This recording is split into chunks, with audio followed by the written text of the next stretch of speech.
BehindTheMaskPresents.com here with another week of our The Walking Dead podcast, talking about Daryl's triumphant return, if you want to call it that, with this week's episode. Still, I'm Aaron with River and Pat. Hey. Howdy, folks. Dude, I mean, we knew it was going to happen eventually, that they were going to kill the momentum that they had with this last couple of episodes. And boy, did they do it. And my big sum up of this whole episode was they clearly knew the Oscars were going to be on this week and that they were going to be sharing a time slot because they gave us some filler. This is beyond filler. This is a steaming pile of cow dung, in my opinion. But this is one episode that I forgot probably 5 minutes after I got done watching it. But Daryl has feelings, you guys, and he has feelings. But that's the thing. They tried to develop his character, but they didn't do it. They didn't even develop him. But you found out he wasn't anything before the zombie apocalypse. So it was you found out stuff. It was a tease. I mean, this is what I told River earlier, and it was I guess because I don't want to come off like this guy that just can't be pleased, and people going, well, wait a second, you're always bitching about they don't develop Daryl and Beth, and they try. Okay, so I appreciate the little bit of development we got out of the two of them, but I mean, they drug it out through 45 minutes of nothing. And the whole time, this plot was so stupid.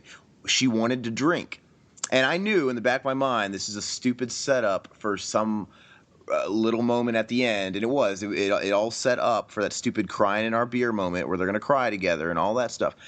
And it was dumb. It was really fucking retarded. And I think it was one of those things like the Carl show where they could have shared space with maybe what was going on with Maggie or God forbid what we're really dying to see with last week's episode. I mean, they could have split this up and shared this time. 45 minutes of this?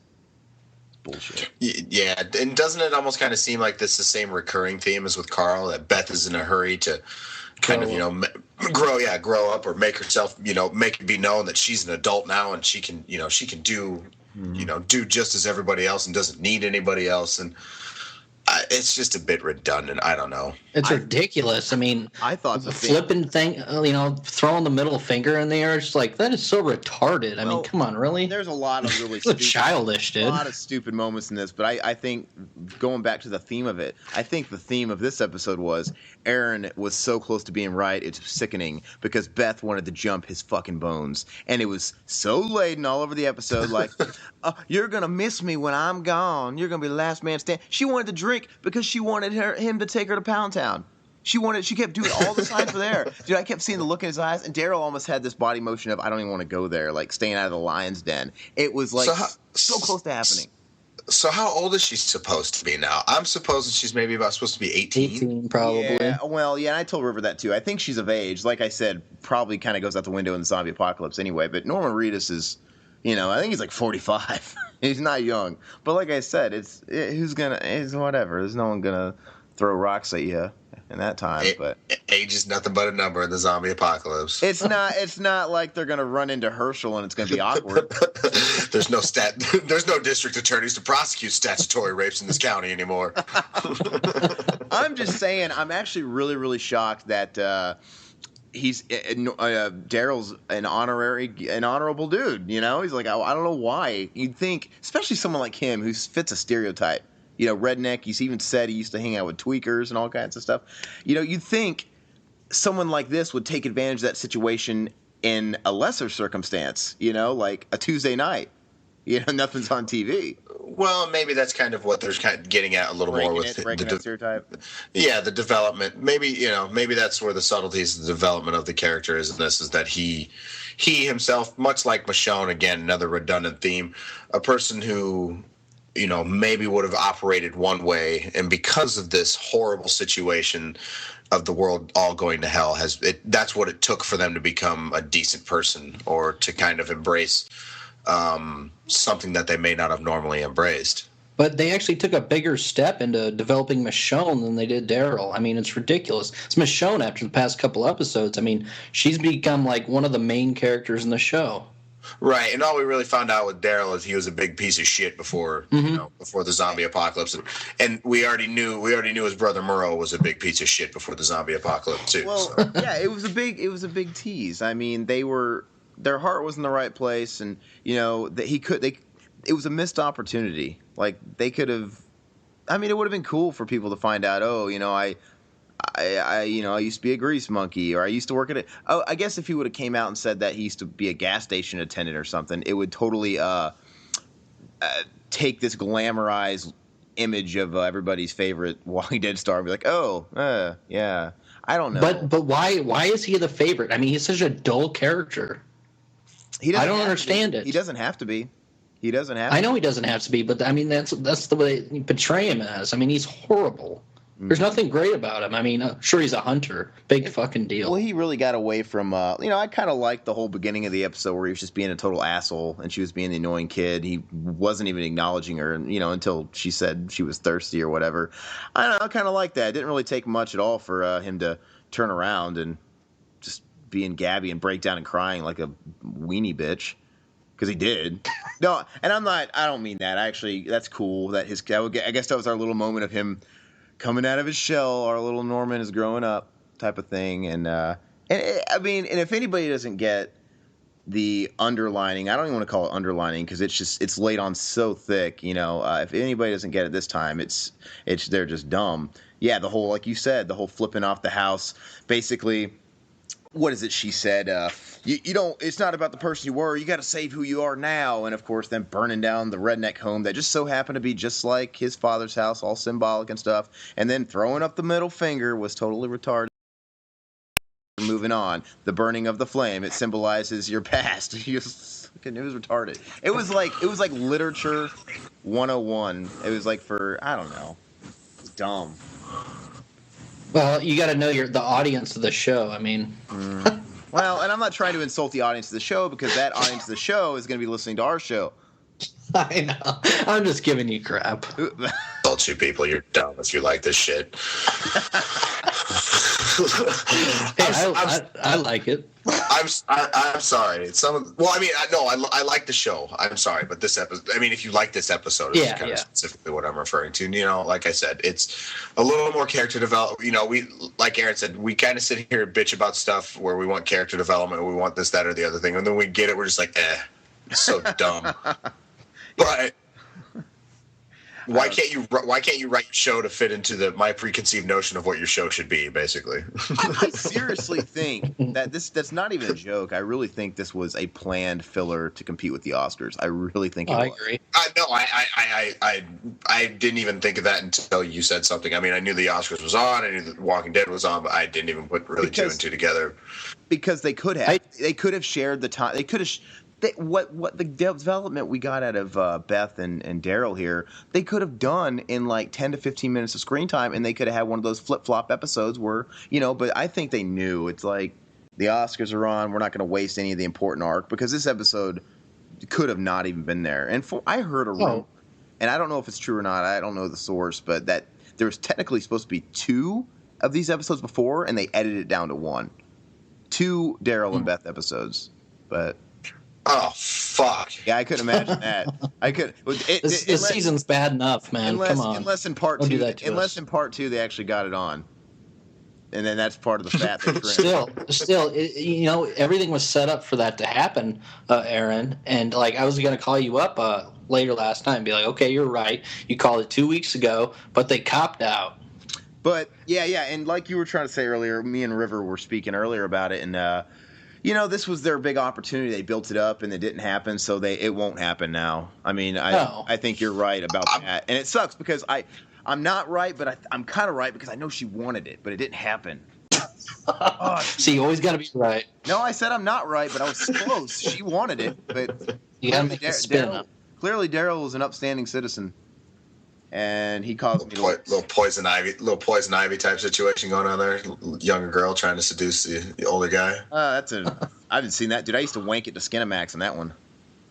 That's a dated reference if I've ever made one. Good God. I used to wank it to Poison Ivy 2 with Alyssa Milano. Skinamax, Blurry Vision. Oh yeah. Not Drew Barrymore. She's gross. That was the first one, I think. But anyway. Yeah, it was. Moving on. But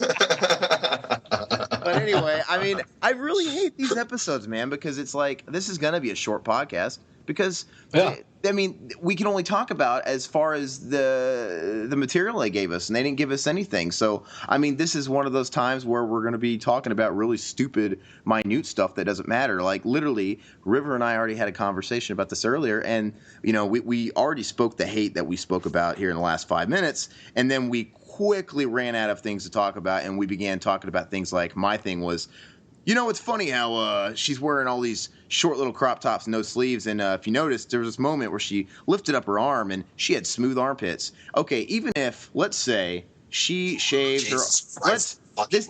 This is what they're giving us to work with here. This is what they've given us in this episode. All right. Before we go down the shaved armpit street here, did you guys talk about the fact that when she took her first drink, which was moonshine, by the way, she's like, "Oh yeah, this is terrible," and then she just finishes the glass. I'm sorry, folks. I don't know how many of you out there have drank moonshine, but you don't just kind of it's gross. Yeah.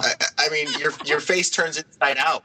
You breathe fire. It's And I don't know how long that moonshine's been there, but does it become more fermented, and does that affect the? You know, I mean, I don't understand. I don't know. I don't know about it. I don't think the alcohol content changes after it just sits there in a jar. I think it probably it probably would have evaporated if those jars weren't airtight though. Mm-hmm. Yeah. So sitting there for 3 years, they actually probably wouldn't be there unless Daryl's just been sneaking out to that still and making moonshine as we've been going. Wouldn't surprise me. Hey man, I mean, you know, whatever gets you by, but maybe that's how Bob's staying drunk. Bob, and then he has his own meth lab in there too for Merle. I thought they were going to go the direction of, you know, your first drink ain't going to be no damn peach schnapps. And then, oh, by the way, you know, he's a natural navigator. He just knows this old place that him and Michonne found. I mean, me personally, that's what he's good at. Me personally, I wouldn't have known whether I was facing north or south at that point. You know, you're in the woods so much going around, and, you know, he can just find this old place again. But I thought there was going to be this situation like a Danny Tanner moment where, no, you're going to drink moonshine, and then she gets sick. Like, have you learned your lesson? I'm going to make you sick on moonshine, teach you to want to drink. But you're going to sit here and smoke all the cigarettes. It's funny that Daryl and Beth wanted to stay in the middle of the woods and eat snakes when they could be in that nice cabin drinking moonshine all night. I had a friend, and I had a friend message me that if I was a snake, I'd want Norman Reedus to eat me like that too, with a smile. And I'm like, I threw up in my mouth. It was gross. That whole scene made me sick, man. Where he's like, I hate the sound effects of people eating, and it's just that's all it was. It was horrible. It's like listening to The Simpsons eat. You know, the way they just go down like a pig trough. Yeah, gosh. That was probably a good dinner though. Snake after not eating pretty much anything for the past couple of days. No. I'd probably get down to some snake. Fuck those guys. This is what they're giving us for a podcast contest. We're just sitting there talking about how we'd eat snake and shaved armpits. And speaking of the couple of days, the shaved armpit thing, even if she had shaved her armpits the day the governor raided the prison, let's say she did. That was on her top priority to-do list that day. Even if so, it's been a few days and there would be a little stubble in there, but they were smooth. So why? There'd be a muff, dude. I get it. The actress isn't going to do that in real life for the TV show. Then why couldn't they have given her a short sleeve shirt to just kind of eliminate all that? And it's like, you know, it'll just keep us wondering. Like, I wonder if she's got buckwheat under there, but you know, whatever. Or the prop department could have at least rigged up a merkin or something like that to put under there. No, man. I was hoping Daryl would pull out the polo shirt and the khaki pants from the golf store. That would have been awesome if he would have pulled out the plaid pants and like golf spikes with the striped socks and shit. Well, and that would have been a good look. You got to remember, these people still have to be, even though they're dirty and they're like without makeup and all that stuff, they're still seen as like sex symbols. Like, people drool over Maggie, people drool over Norman Reedus. I think if you start giving all the women, you know, hairy armpits, it's going to kill that a little bit. I mean, I don't know, unless that's your thing, but so I get why they don't. I just think it's French love it. Yeah, about to say viewership in France would probably go up. Yeah. But, you know, I mean, like I said, this episode was nothing but a bunch of cheap thrills. I mean, I was kind of stoked that I was hoping it was going to be better than it was as far as the whole country club thing.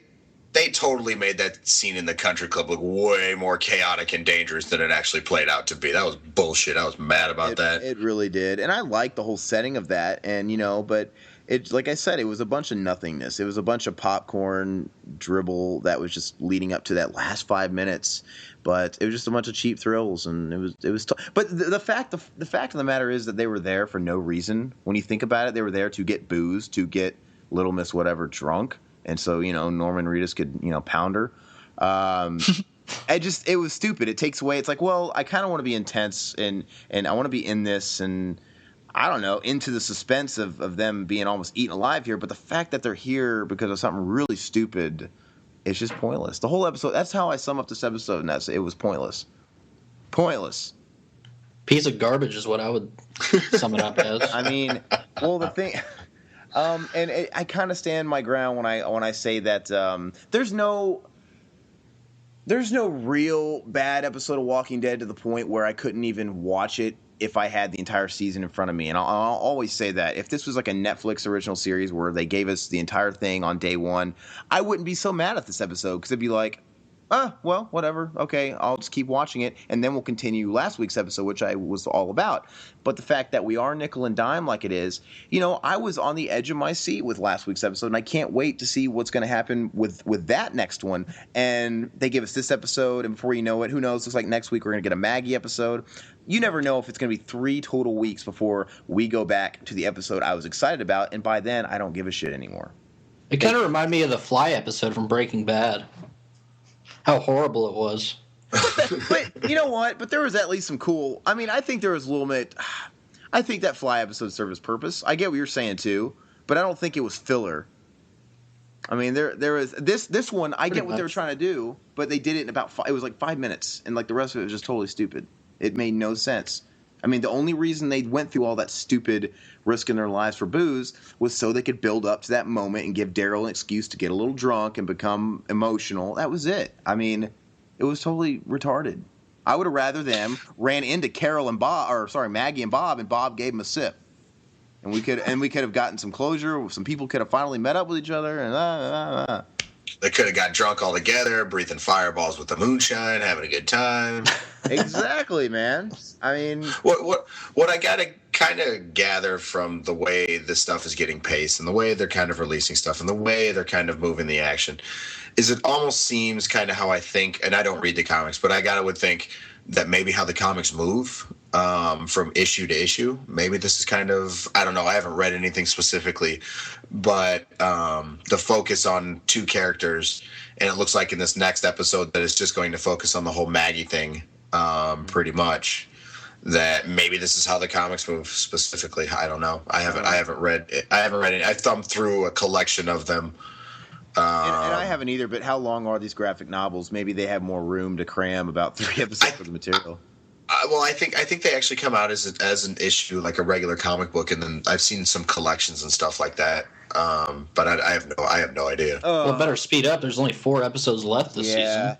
Which leads me to believe that this next episode we have that Maggie cliffhanger with them in the fog running out of bullets. Pretty cliche looking. It looks like the whole episode's in the fog. What the fuck? Yeah, I mean, if at the end of that episode they aren't saved by another subgroup and we get a little closure to all this, then I'm going to be really upset because there's only 4 episodes left. They need to hurry up, wrap it up, get everybody met together, whether that's at this sanctuary joint or if that's on the way, and just let's get it because we know the big finale is going to be milked across a couple episode. I mean, it's not because it's like we got to get to that point, and I swear to God, that's me assuming that the finale has something to do with them actually at this retreat and, something to do with the whole Washington, D.C. thing. If they're thinking about ending it before we even get there, I'm going to kick my TV.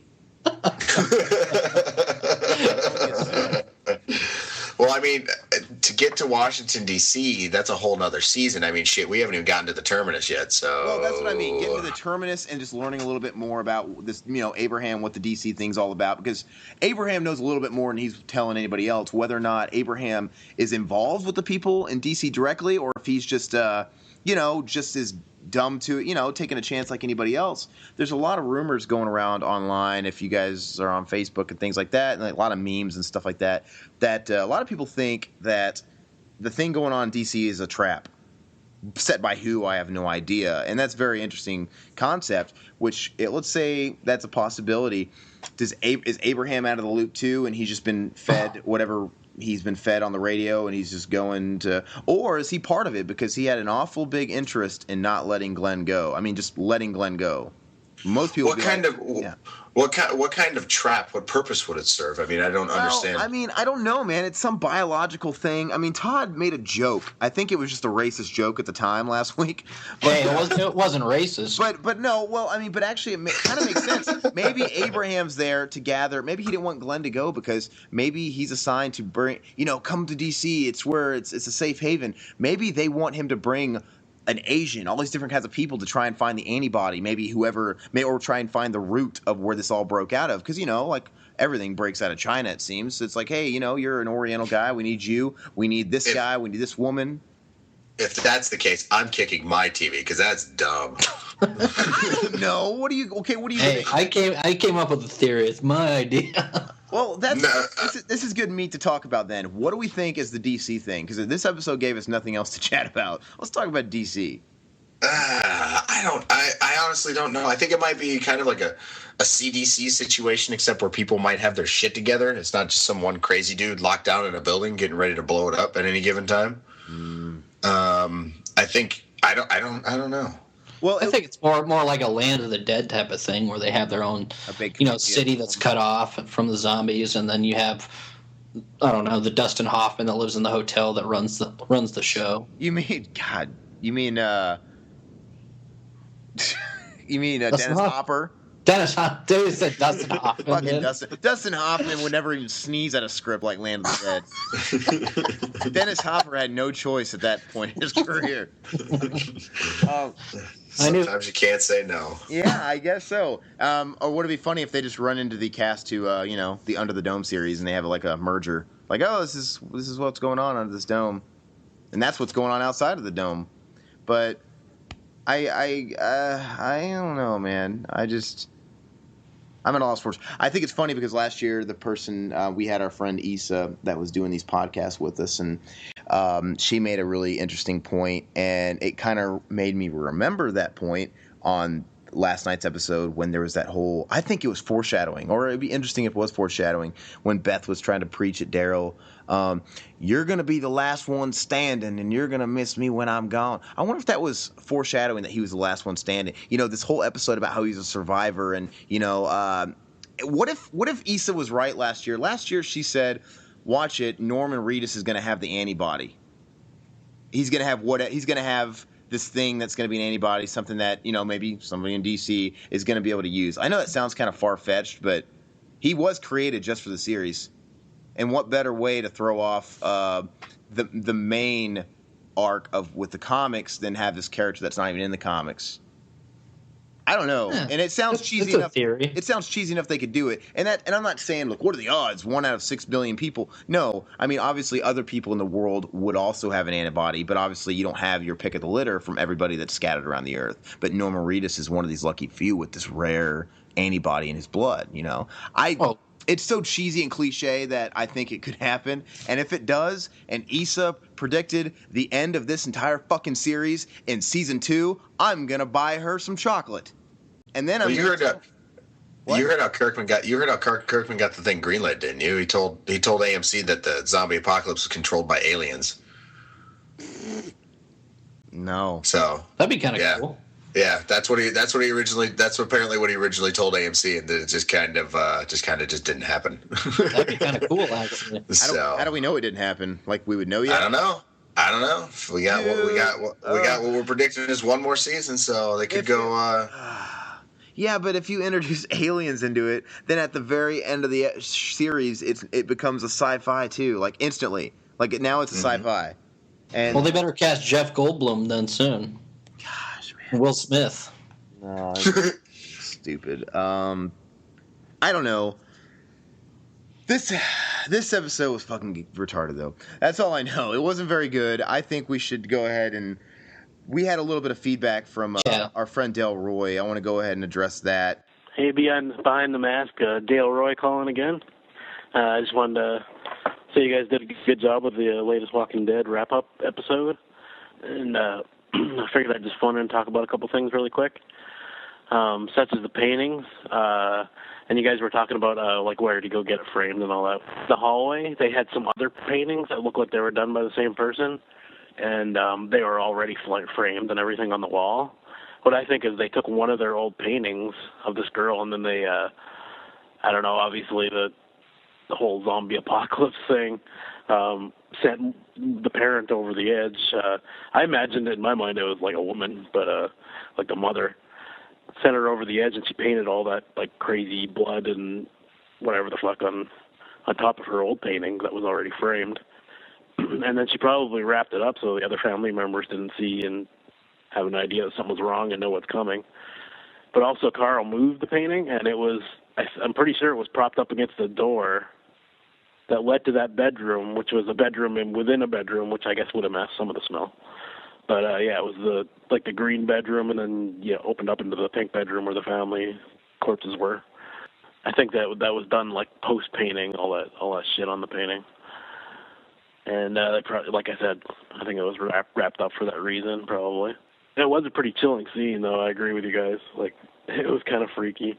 And that's about it. I just wanted to say good job on the episode, and I better run because son of a dick, somebody just shot a hole in my gas tank, and my army truck's not going to run, so I got to go. And Dell seems to think that the painting was painted prior to the outbreak and by the mother, and that the mother is the one that shot the children. I mean, I don't know. That's kind of interesting. I mean, what are the odds? I mean, was this person a clairvoyant? Was this person a psychic? Because I mean, I think it was a woman too. But why do you think it was a woman? Yeah, it seemed like a compassionate type of killing. Yeah, when it comes to that, it seemed like a mercy type thing, and plus they were laid down in their beds. Probably poisoning. Yeah. Well, it couldn't have been a poisoning because, well, actually, I don't know. Could it have been done after the zombie apocalypse? Because if it was a poisoning, then they wouldn't. Well, no, prior to the zombie apocalypse. So prior to the virus actually starting, yes. But I thought we've already established that it just something. Is it just something that it turned on? Like, well, yeah, all of a sudden, boom, every human on Earth, all of a sudden, boom, this thing just like turned on inside them, and that now when you die from any other way besides having your brain. Yeah, we don't know. The brainstem detached from. I guess we don't know because Rick just woke up in the hospital. Going back to the first episode, we don't know what happened while he was out. I don't know what happened. We have no origins whatsoever when it comes to this stuff, except for the little bit of information. Yeah, the little bit of information we learned at the CDC, and the only other thing we've really figured out is that. Again, that it's inherent that no matter how you die, you're going to turn into a zombie unless the brain is detached from the brain stem. Unless you're Herschel. Right, unless you're Herschel. And as far as whether or not those children were killed and all that stuff was done before or after, I mean, it's not definite, but it sure does help if we can remember back when Carl and Michonne entered the house. Was it blockaded off? Did they have to force their way in? Like somebody, to amplify that picture. That picture was wrapped up and put in front of that first door that led into the other room where they were all were at. Yeah. So how she carefully placed that behind the door, and again, she would have had to get it professionally framed because you wouldn't have wrapped that thing if you just did it yourself. And that's what he's saying. Maybe they framed it, before the zombie apocalypse. Yeah. Maybe they did the painting for. And that's the only thing that I think he has going with that theory. Yeah, that doesn't make any sense. But then again, I don't know if it's above the show to have an inconsistency like that. I mean, for God's sakes, the women have clean armpits. We've already been over this. That's true. Plus zombie people can turn into zombies either in 6 minutes or 16 hours. Yeah, so maybe a Michaels will be overrun immediately in the zombie apocalypse, or one will be lasting 3 years into it. Hobby Lobbies. That's what I would be doing crafts the whole time. I can't find any models anywhere. That's exactly in the wake in the events of a zombie apocalypse. I would take shelter in a Hobby Lobby because God knows nobody ever goes there. Right. Hey, I was actually there last week looking for models. Oh God, you and about 20 old women. I mean, Pretty much. but Hey, it's better than watching this episode. Well, actually, if he's looking for models, that ranges from about 11-year-old kids to 35-year-old virgins. So Todd's somewhere in between there, folks. but want to Bastard. thank Dale Roy. Want to thank Dale Roy for being a pretty avid listener of our podcast, and definitely check out him. He runs he works on a podcast called Exploited Cinema. If you like your films greasy, check those guys out for sure. Good friends. I think we're ready to roll into opinions and ratings of this Yes. steep hole. Like I think Todd, I think you're going to be really cruel to it. I'm going to be cruel to it too. I think you're going to be really cruel to it. God, I just think that, like I said, I mean, I think Pat might be in agreement. I mean, it was a shitty, pointless episode. But if we had the whole season right here, I wouldn't care so much. And I'm going to give it. I'm going to give it a 4. I'm going to give it a 4. And the only reason I'm not giving it any lower is just for the fact that, I mean, I do think the 5 minutes they gave us the development was kind of entertaining. Him becoming an angry drunk, them almost getting it on, but I honestly should take off a point for leading me on. But 4, whatever. It was Wow, a pointless episode. Aaron doesn't like dick teases. It was a pointless episode, and they could have. I mean, I liked what they accomplished in 5 minutes, what they're building up to, but they had no right to build up to it because they had to do a whole bunch of pointless stuff to build to give us that moment. So, God, 4. I'm giving it a 4. River. Well, you rated it lower than I thought you would. I was going to give it a 4, but now I'm going to give it a 3. No, you can't pull a me. Yeah, I'm pulling at you. Sure, See, he can, because he didn't say he was going to give it a 4. But Yeah. See, I think I was looking at Oscar updates on my phone because I was so damn bored watching this episode. All right. And that was boring, too. See, now you're just competing with me. You did say you were going to do a 4, but whatever. That's fine. That's fine. I'll give it a 4 if it makes you happy. Because you thought it was pointless. Yes. That was my big thing. It wasn't so much bad as it was just totally unnecessary. It was a completely... Well, just the fact that they were going to look for booze is just like the stupidest thing they could possibly it was stupid. And you know what? They give us a filler episode. We're giving it a filler score because it was clearly just Oscar material. Like, hey, whatever. This is an episode people can afford to miss. So Yes. Pat. I guess we'll go 4s all around. Again, we already talked about all the problems with this, the redundant themes, and just kind of the silliness of this whole episode, just not really needing to be there. So, that's about it. And it's really sad too because we haven't had any Norman Reedus at all, like really this season hardly, and he gets his own episode all by himself, and it's the shittiest episode of the entire season. And they give their cash cow the filler slot for the Oscars. Why? Yep. It doesn't make any sense. And I can't help but think that we're going to be kind of in the minority here. I think that there's going to be a lot of the fangirls because, a lot of the fan base is women, which is totally fine. I think they're going to be totally fine that they got an episode with a bunch of Norman Reedus. I think they're happy. I think that. I think from the reviews I read online, everybody's happy that we got a whole episode of Norman Reedus. We got to see, him dealing with the after effects of the prison raid and showing his deeper emotional side. And just put a gun in my mouth, Jesus. Yeah, exactly. And like I said, I don't mind that little bit, which they gave us 5 minutes worth, but 5 minutes of to the point does not make up for 40 before it. Like you said. It could have been done. It could have been done in half of an episode. Yeah. I mean, even at the most. Yeah, it could have been done in half of an episode for the most part. We could have moved this whole season along in half the time if they, like, for example, they took episodes like this, episodes like the Carl Show, and split them up with, meanwhile, on this side of the camp. We could be halfway to DC by now, damn it. This is true. Exactly, and this episode was full of really, really, can I quote you, Pat, derpy moments. It was just all of them. Like I said, the middle finger was that was the topper. But dude, even the beginning, best monologue where she was trying to sound angry at Norma Reedus for not really caring or not really it was painful. But I think she did get a little better I guess when Norma Reedus started interacting with her, I mean, I know it's easier to work off of an actor than do monologues for some, but God, her opening, just seen by herself, just yelling at a motionless Daryl, was really painful. But yeah, but she's an Oscar nominee compared to Carl. Yeah, I don't know about that. I don't know. It's yet to be seen. She hasn't been able to prove herself enough. I don't know. We could have seen her get down and dirty with Daryl. Then I would know if she's Oscar material. But we didn't. We all know what Aaron wants to see, folks. No, I just wanted to be right. I just wanted to be right. And I was so excited that I was going to be right. Do you think there's going to be another love arrangement made with the characters that we have right now, or any other ones that are going to be created or brought into the show? Well, I think do you see Michonne getting down with somebody? Do you see I guess Tyrese's sister getting down with somebody? Michonne and Carl? When Carol? Yeah, Michonne and Carl. I think no doubt.